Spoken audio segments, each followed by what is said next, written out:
Hey, what is up, everybody? This is Stevie Breach coming to you here tonight as we're sitting here watching the November 2nd edition of Monday Night Raw here in 2015 as we count it down until WWF Survivor Series. I guess I screwed it up there calling it WWF, but it is what it is. Tonight's big Raw co-main event, which they basically hyped up on Twitter and other social media platforms today, was they were going to find a way to crown a new women's #1 contender. I think going into this, I think a lot of people thought for sure that it was going to be Paige versus Charlotte. That was generally the natural direction that they would be going with their storyline.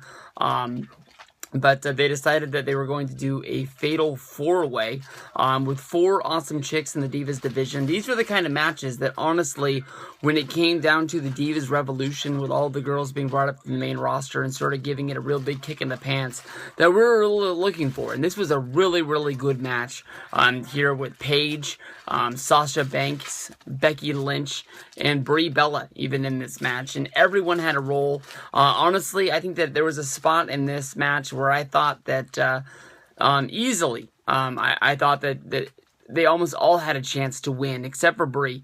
There was a spot where Sasha Banks had her, I guess you can say, armbar locked in on Becky Lynch, and I really thought that there was a spot when Becky Lynch was going to tap out, and it would make a lot of sense. You can definitely tell that since the Brooklyn match and since the rematch at the last TakeOver, that WWE is really high on Sasha Banks, and they really want to try and find a way to make her a star. She's sort of really been forgotten about since joining Team Bad and being stuck with Tamina and Naomi, that she really hasn't been being featured, and her becoming the #1 contender, getting a shot at Charlotte, definitely is 2 girls that would have a lot of talent going up against each other.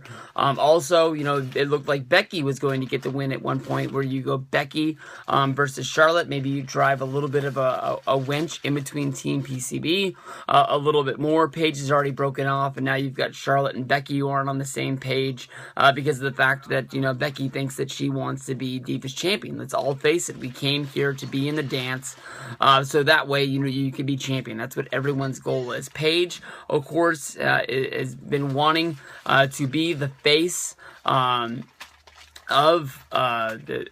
basically wanted to be the face of the Divas division. That's why she got this whole thing started. She ends up getting the win here. She's going to be going up against Charlotte, which in a match that honestly should be very, very good, and I think that honestly should have a chance to steal the show. The Divas, when they go out there and they have the stage set for them, they've always been able to knock it out of the park. You've seen Kevin Owens and Ryback in the last 2 pay-per-views being put into the Divas slot, which basically is in between the co-main event and the co-main event and the main event of the pay-per-view. So you can tell that they're definitely trying to make it where people really care about these people, and they want to see where they're going from here. So at the pay-per-view, we're going to see Charlotte going up against Paige, and definitely what should be a very, very good match.